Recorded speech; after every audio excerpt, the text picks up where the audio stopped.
तो हेलो दोस्तों, आप सभी का स्वागत है हमारे न्यू कृषि टेक्निकल यूट्यूब चैनल पर। करेले की खेती आपने बहुत सारी देखी होगी, लेकिन इस वीडियो में किसान साथियों हम लेकर आए हैं करेला की उन्नत खेती वैज्ञानिक विधि द्वारा स्टेप टू स्टेप किस प्रकार करना चाहिए। तो बने रहिए हमारे वीडियो के साथ। सबसे पहले बात करते हैं इनकी उन्नतशील वैरायटी के बारे में। ईस्ट विस्ट का F1 के नाम से आता है, VNR की आकाश के नाम से आता है और USA का 1315 और अस्मिता का F1। इन जैसी वैरायटियों को आप चयन करके अत्याधिक उत्पादन ले सकते हो। तो वैज्ञानिक विधि द्वारा किस प्रकार करना चाहिए, कैसे इसकी बैठ रखनी चाहिए, सभी जानकारी इस वीडियो में मिल जाएगी। तो आइए बात कर लेते हैं करेला की खेती के लिए जलवायु, मिट्टी, तापमान, pH मान की बहुत जरूरत होती है। अगर pH मान का मेंटेनेंस कम ज़्यादा है तो किसान साथियों ये जो हमें उपज है वो थोड़ी बहुत कम ज़्यादा देखने को मिलता है। और साथ में जो है मिट्टी, अगर हल्की मिट्टी है तो इससे हमें उपज थोड़ी कम देखने को मिलती है। अगर हल्की मिट्टी है तो इसमें हमें जो है पोषक तत्व की जरूरत ज़्यादा होती है। फूल और फल के लिए जो है टेम्परेचर रहना चाहिए वह 25 से 35 डिग्री के बीच में फूल और फल के लिए टेम्परेचर अनुकूल माना जाता है। और बीज के जमाव के लिए बात करें तो 20 से 25 सेल्सियस डिग्री की तापमान होनी चाहिए बीज के जर्मिनेशन के लिए। अगर किसान साथियों बीज का जर्मिनेशन अगर कहीं पर 18 डिग्री 17 डिग्री है तो बीज का जर्मिनेशन नहीं हो पाएगा। अधिक पैदावार के लिए किसान साथियों इसे हमें हाइब्रिड चयन का उपयोग करना चाहिए। साथ में दोमट मिट्टी या दोमट काली पीली मिट्टी में हमें इसकी खेती करनी चाहिए। बात कर लेते हैं pH मान की। तो किसान साथियों 6 से 7.5 के बीच में pH मान होना चाहिए, क्योंकि इन्हीं बीच में pH मान रहता है तो किसान साथियों किसी भी प्रकार की आप खेती कर लो जो है अच्छे से होता है और उत्पादन भी अच्छे से देता है। बात कर लेते हैं किसान साथियों इसमें बुआई की उचित समय की। तो जैसे सर्दी वाले करेले की बुआई जो है जनवरी फरवरी में कर देती है, जिसकी उपज जो है हमें मई जून में स्टार्ट देखने को मिलता है। वही दूसरी जो है बरसात के दिनों में इसकी खेती की जाती है, जैसे कि जून जुलाई में। तो इसका जो हमें पैदावारी देखने को मिलता है वो दिसंबर में हमें देखने को मिलता है, प्राप्त हो जाता है।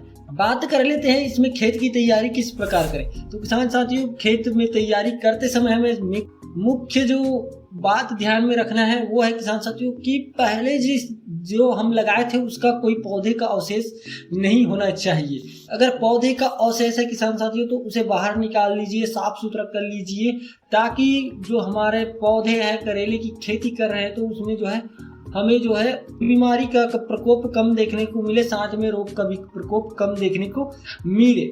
तो वीडियो में दिखाया जा रहा है उस प्रकार से आपको खेत की तैयारी करते जाना है। और साथ में किसान साथियों इसकी बैठ की तैयारियां भी कर लेना है, लेकिन हमें अच्छे से जुताई कर लेनी है। पहले तो एक बार कल्टीवेटर की मदद से जुताई कर लेना है, या मिट्टी पलटने वाले हल से पहले एक बार जुताई कर लेनी चाहिए। उसके बाद किसान साथियों हमें जो है कल्टीवेटर के माध्यम से एक बार और जुताई करके उसमें रोटोवेटर चला देना चाहिए, ताकि मिट्टी भुरभुरी हो जाए।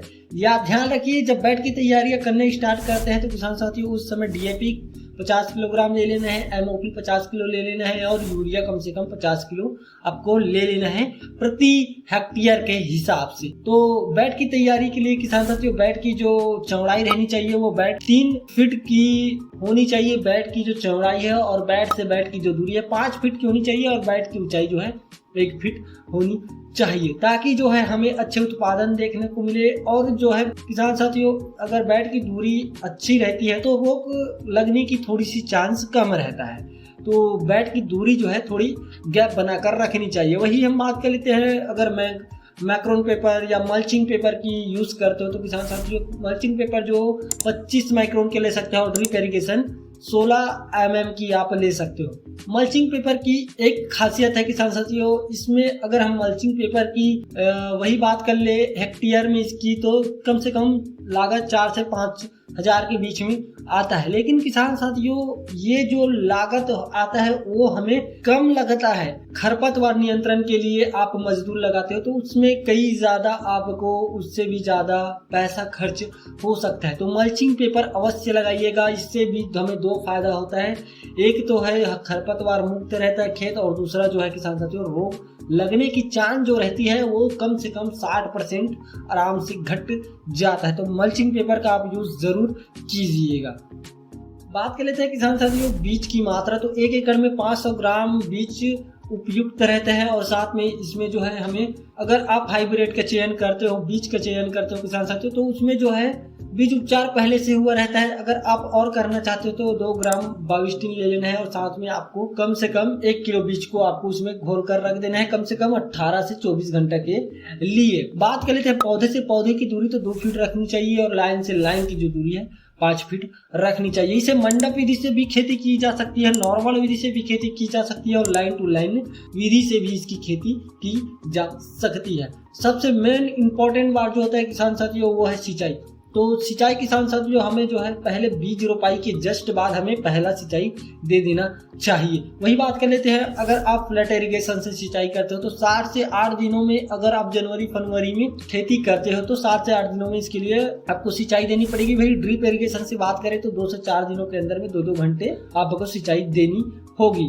सर्दियों में अगर किसान साथियों इसमें आप खेती करते हो तो कम से कम 8 से 10 दिनों के बीच में आपको अंतराल करके आपको ड्रिप इरिगेशन से सिंचाई देना है और फ्लड इरिगेशन से 12 से 14 दिन के बीच में देना चाहिए। बात कर लेते हैं मोस्ट इंपोर्टेंट चीज की जो कि है ड्रिचिंग।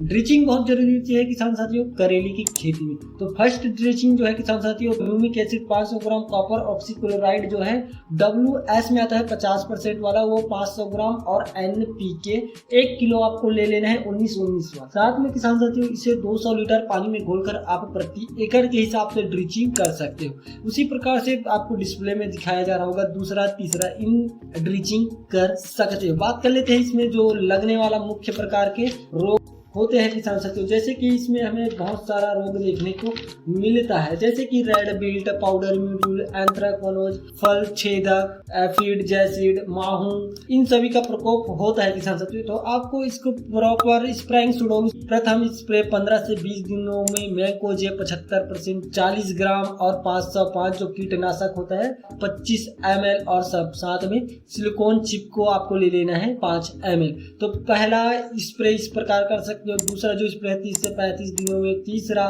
चौथा, पांचवा, छठवां, जैसे कि आपको डिस्प्ले में शो हो रहा है उस प्रकार से आप स्प्रेइंग सुडोल बनाकर भी स्प्रे कर सकते हो, जिससे कि खेत में बीमारी लगने की चांस 0% हो जाएगा। वही अब अगर हम इसमें कीटनाशक का उपयोग करते हैं तो किसान साथियों कहीं ना कहीं हमारे पौधों को इफेक्ट देखने को मिलता है। तो लेकिन इसके लिए आपको घबराना नहीं है, आप जिस प्रकार से स्प्रेइंग सुडोल करते हो उसी प्रकार से किसान साथियों प्रथम जो है खाद हमें देना है 25 से 30 दिन में humic acid 1 kilogram, urea 10 kg, micronutrient 5 kg, इन पहला जो है खाद से देना होता है। दूसरा जो है 50 से 55 दिनों में, तीसरा, चौथा, पांचवा, तो इन खादों को आप प्रॉपर दे सकते हो। अगर किसान साथियों आप को जानना चाहते हो कि ह्यूमिक एसिड क्या काम करता है, यूरिया क्या काम करता है, तो हमारी वीडियो में जाकर डिस्कशन में जाकर देख सकते हो। तो ये तो हो गई किसान साथियों जो है इसमें मुख्य प्रकार की बातों को ध्यान रखने वाला, वैज्ञानिक विधि से खेती करके हमें ज़्यादा उत्पादन ले सकते हैं। तो वीडियो अच्छा लगा तो लाइक और सब्सक्राइब जरूर कर दीजिएगा।